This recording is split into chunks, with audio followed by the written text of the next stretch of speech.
presented by Kanha Music Thave।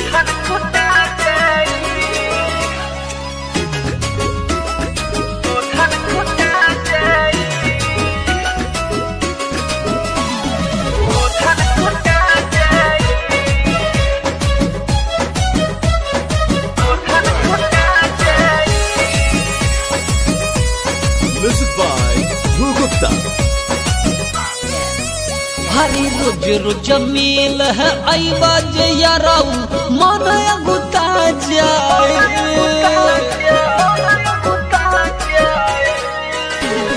रोज रोज मिल है आई बाजे याराऊ मन गुता जाए।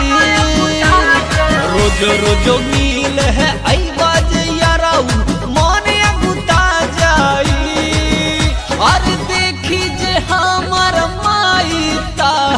गोधन कुटा जाए। देखी जे माई हमारा गोधन कुटा जाए। हमारे चैनल को अवश्य सब्सक्राइब करें और नए अपडेट्स सबसे पहले पाने के लिए इस बेल बटन को दबाना न भूलें।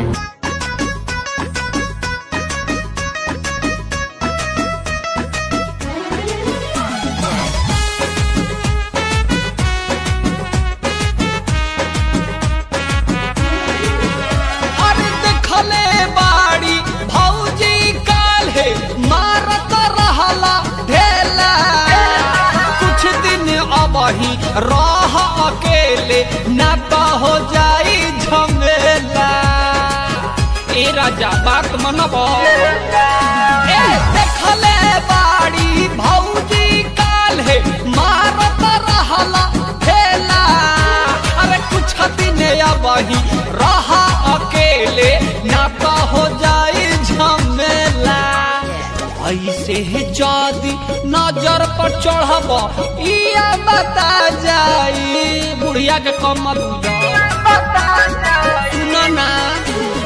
ऐसे जादी नजर पर चढ़ब इया बता जाई।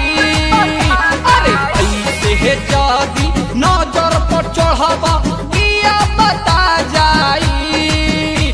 अरे देखी जे हमार माई ताहार गोधन कुटा जाई। अरे देखी जे हमारा माई तह के गोधन कुटा जाई।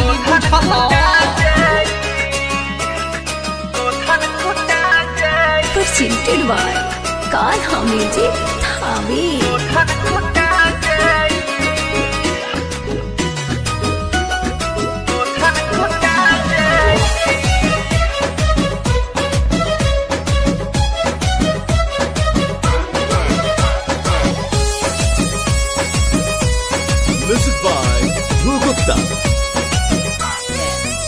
अरे ऐसे जानी देखा करे जा हमके लुका छिपा के। नाता रविंदर की फुकारा कहती है घर जाके।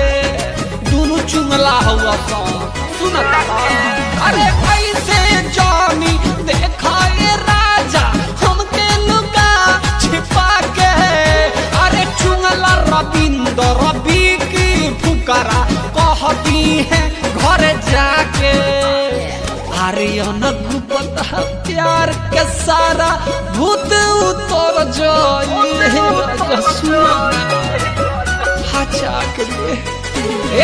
आर्यन बबुआ प्यार के सारा भूत उतर जाए। अरे आर्यन बाबू प्यार के तोहरो भूत उतर जाई। अरे देखली है जदि काका हमार गोधन कुटा जाई। अरे देखली है जदि भैया हमर गोधन कुटा जाई। भाग न जा। presented by Kanha Music